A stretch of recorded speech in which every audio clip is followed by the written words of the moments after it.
हाँ, अस्सलाम वालेकुम डियर स्टूडेंट्स। ऑसिलेशन इस चैप्टर में पिछले लेक्चर में हमने पढ़ा वर्टिकल सर्कुलर मोशन और डैम्प्ड ऑसिलेशन। डैम्प्ड ऑसिलेशन का ये ग्राफ आज हम देखेंगे। Angular simple harmonic motion, angular SHM किसको कहते हैं? एंगुलर एसएचएम, पहले मैं डेफिनेशन बता दूं। The angular periodic motion in which internal restoring force angular periodic motion in which internal restoring force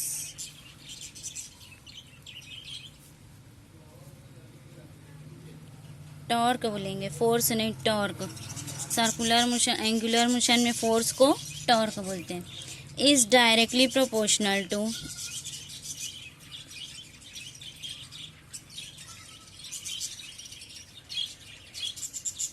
angular displacement and always directed towards mean position।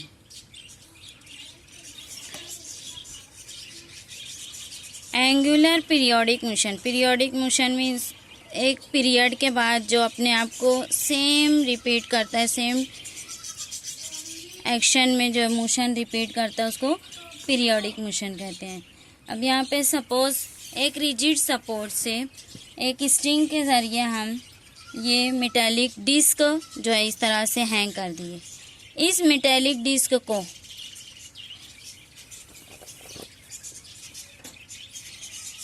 सिर्फ long the string इस तरह से उसको twist करके छोड़ देंगे, इस तरह घुमा के छोड़ देंगे, तो ये कभी क्लॉकवाइज डायरेक्शन में जाएगा, कभी एंटी क्लॉकवाइज डायरेक्शन में, इस तरह से मूव होगा। तो ये कहलाएगी रोटेशनल मोशन, है ना। ये है रोटेशनल मोशन, मीन्स ये एक्सिस के थ्रू ये डिस्क जो है वो इस तरह से गोल गोल रोटेट होने लगेगी, कभी एंटी क्लॉकवाइज डायरेक्शन में, कभी क्लॉकवाइज डायरेक्शन में। तो such oscillations are called angular oscillation और टॉर्शनल ऑसिलेशन। इसको क्या कहेंगे? Angular oscillation, angular simple harmonic motion या टॉर्शनल ऑसिलेशन। तो ये है एंगुलर सिंपल हार्मोनिक मोशन, इस तरह से परफॉर्म होती है। अब इसमें जो टॉर्क एक्ट हो रहा है that is directly proportional to, torque acting is directly proportional to displacement. Displacement angular harmonic motion में डिस्प्लेसमेंट को थीटा लेते हैं और टॉर्क को इस तरह से टो। तो यहाँ पे torque is directly proportional to angular displacement, displacement के लेकिन अपोजिट डायरेक्शन में, दोनों एक दूसरे के अपोजिट डायरेक्शन में होते हैं, इसलिए यहाँ पे हम निगेटिव साइन लगाएंगे। Torque is directly proportional to theta, है ना। ये बाय डेफिनेशन हमको ये रिलेशन मिली। अब हम इसकी डिफरेंशियल इक्वेशन निकालेंगे।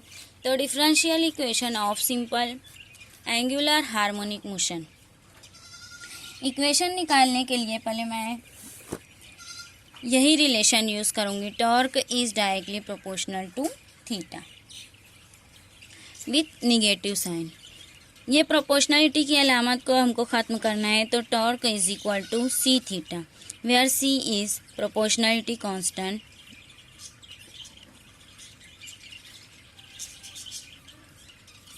सी क्या है? Proportionality constant.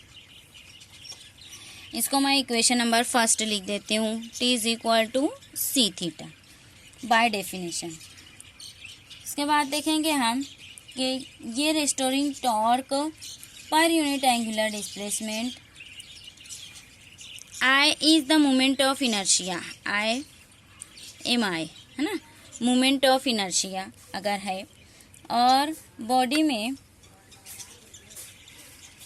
Torque acting in the body is given by, torque को अब हम मोमेंट ऑफ इनर्शिया के फॉर्म में भी लिख सकते हैं, आई इंटू ये मोमेंट ऑफ इनर्शिया का I into alpha, where alpha is angular acceleration. Moment of inertia I है और अल्फा इज एंगुलर एक्सीलरेशन, है ना। अब यहाँ से जो है इसको इक्वेशन नंबर 2 ले लेंगे। दोनों इक्वेशन को इक्वेट करने पर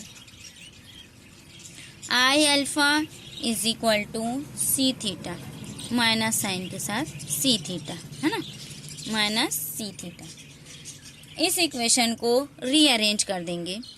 I alpha plus C theta is equal to 0। अब alpha is the angular acceleration, that is the ratio of square of angular displacement d square theta upon dt square plus c theta is equal to 0. This is the differential equation of angular harmonic motion, है ना, angular simple harmonic motion। ये उसकी differential equation हमको मिली। अब इसी तरह से इसका पीरियड भी देख लेंगे हम। एंगुलर सिंपल हार्मोनिक मोशन में इसमें सी और आई कांस्टेंट है, C and I constant. Therefore ये जो थीटा है या अल्फा है, it is directly proportional to, है ना, ये alpha is directly proportional to, alpha is directly proportional to theta, angular displacement के डायरेक्टली प्रोपोर्शनल है। Hence the oscillatory motion is, इस इक्वेशन से हम इस रिलेशन से कह सकते हैं कि oscillatory motion is angular simple harmonic motion, है ना। This oscillatory motion is simple harmonic motion. Simple harmonic motion की ये डेफिनेशन और ये उसकी डिफरेंशियल इक्वेशन। उसके बाद नेक्स्ट जो है हमारा टॉपिक है, इसमें पीरियड की इक्वेशन भी बता दूं। Period is equal to, simple harmonic motion के लिए पीरियड की जनरल इक्वेशन है 2 पाई अपॉन ओमेगा, या t is equal to 2 pi upon square root of angular acceleration पर यूनिट एंगुलर डिस्प्लेसमेंट। ये दोनों जो है वो पीरियड की इक्वेशन है। Period of angular simple harmonic motion, ये पीरियड की इक्वेशन। अब नेक्स्ट टॉपिक देखेंगे हम, magnet vibrating in uniform magnetic field. Suppose capital B is the uniform magnetic field. ये इस तरह से उसकी डायरेक्शन बताई गई है। ये field lines, magnetic field line, ये एक बार मैग्नेट को जो है इसमें रखा गया है। ये N पोल और ये S पोल। S पोल की स्ट्रेंथ माइनस MB, इसकी स्ट्रेंथ MB, है ना। यहाँ पे फोर्स जो एक्ट हो रहा है माइनस MB, और ये इस पोल पर, N पोल पर फोर्स जो एक्ट हो रहा है वो प्लस MB के बराबर। अब यहाँ पे हम देखेंगे, if a bar magnet is freely suspended in a plane of uniform magnetic field, ये यूनिफॉर्म मैग्नेटिक फील्ड में रखा हुआ है। इट रिमेन्स इन इक्विलिब्रियम, ये इक्विलिब्रियम कंडीशन में होगा with the field making an angle theta. यहाँ से जो एंगल बन रहा है ये एंगल थीटा, ये फील्ड के साथ ये जो एंगल बन रहा है दिस इज थीटा। तो ये जो एंगल होगा यहाँ पे डायग्राम में, ये एंगल भी थीटा होगा, है ना, ये एंगल थीटा। अब यहाँ से जो है हम इस डायग्राम में ये ट्रायंगल देखेंगे, ट्रायंगल NSP, ये वाला ट्रायंगल, इसको डार्क बना लेते हैं, NSP। इस ट्रायंगल में ये राइट एंगल ट्रायंगल है और ये एंगल थीटा। अब यहाँ पे हम देख लें, ये मैग्नेट की लेंथ 2L हम लेते हैं, है ना, इसकी लेंथ 2L के बराबर, है ना। यहाँ पे लिख देती हूँ मैं S2N, ये डिस्टेंस है 2L magnetic length. If bar magnet is suspended in a uniform magnetic field, it remains in equilibrium with the field making an angle theta. The force acting on N pole. Force acting on N pole. N pole पर कितना force act हो रहा है? F is equal to M B. और S pole पर भी ये F is equal to M B. इतना ही फोर्स जो है वो एक्ट होता है. Torque acting is given by. Torque is given by. Torque is equal to force into moment arm. ये फोर्स कोई भी एक फोर्स दोनों में से इनटू मोमेंट आर्म. अब मोमेंट आर्म यहाँ पे जो है वो क्या है? मोमेंट आर्म एस पी, यानी small R is equal to S P, है ना. ये डायग्राम का ये description. Moment arm S P के बराबर है ये. अब आगे देखेंगे. ये torque is equal to force की जगह मैं रख दूँ एम बी इंटू आर, है ना. ये इक्वेशन हो गई. Where R but in diagram या in figure small R is equal to S P के बराबर. ये एस से पी तक का डिस्टेंस ये स्मॉल आर है. अब ये ले लेंगे हम. Torque is equal to, therefore ये टॉर्क की इक्वेशन हो जाएगी M B into S P. इसको इक्वेशन नंबर फर्स्ट लिख देते हैं. In triangle S P N, ये जो ट्रायंगल हम बनाए डार्क, इस ट्रायंगल में साइन थीटा की वैल्यू लिखेंगे. Sine of theta. Sine theta क्या होता है? मुकाबिल का ज़िला बटे वित्र, है ना. ये मुकाबिल का ज़िला एस पी और वित्र है एस एन.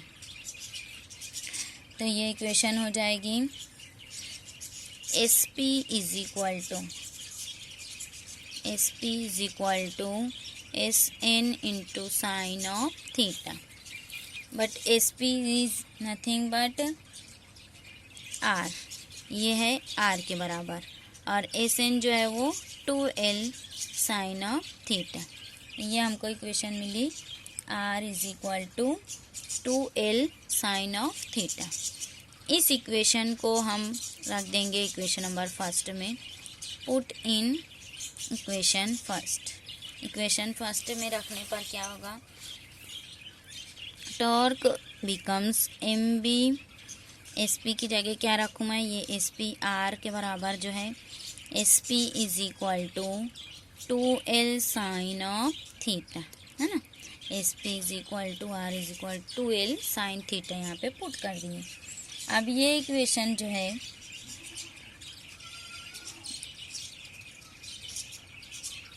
इस इक्वेशन में देखेंगे m into 2L. Small m into 2L is nothing but capital M, that is magnetic moment. ये मैग्नेटिक मोमेंट की इक्वेशन है ना. इसमें पुट करने पर टॉर्क इज इक्वल टू, अब टॉर्क क्या हो जाएगा? B, इसकी जगह capital M sine of theta. Capital M या म्यू भी लिख सकते हैं इस तरह से मोमेंट को, मैग्नेटिक मोमेंट को. यहाँ पे मैं लिख दी M B sine of theta. इस इक्वेशन को इसमें देखेंगे साइन ऑफ थीटा अगर बहुत स्मॉल है, स्मॉल एंगल के लिए, small angle, very very small angle, sine of theta is nearly equal to theta. ये पुट कर देंगे.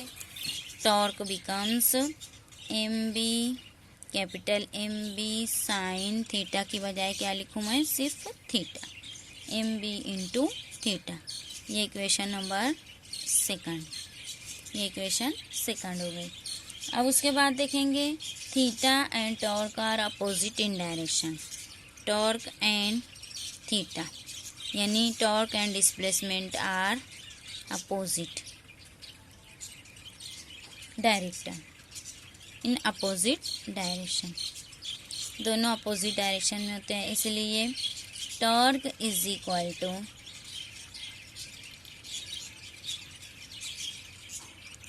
यहाँ पे माइनस साइन रहेगी, है ना, यहाँ पे माइनस साइन रहेगी, ये दोनों अपोजिटली डायरेक्टेड होते हैं इसलिए, है ना।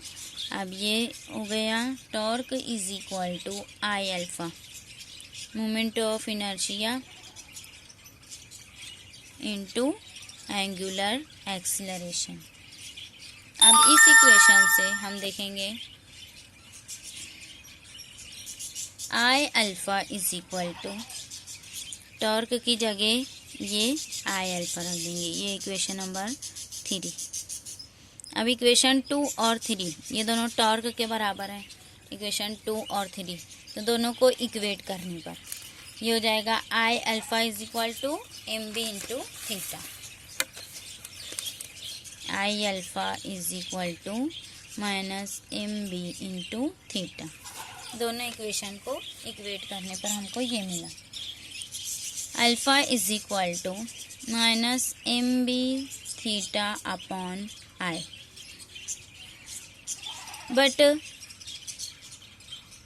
M into B and I ये इतना पूरा कांस्टेंट है माइनस साइन के साथ, और ये थीटा, ये magnetic field induction B, magnetic moment, और ये आई, ये तीनों कांस्टेंट है ना, M B and I are constant, therefore alpha is directly proportional to, तीनों कांस्टेंट है इसलिए alpha is directly proportional to alpha, ये alpha is directly proportional to theta, है ना, alpha is directly proportional to theta. इसका मतलब क्या हुआ, this equation shows, this relation shows the vibration of magnet in uniform field is an angular motion.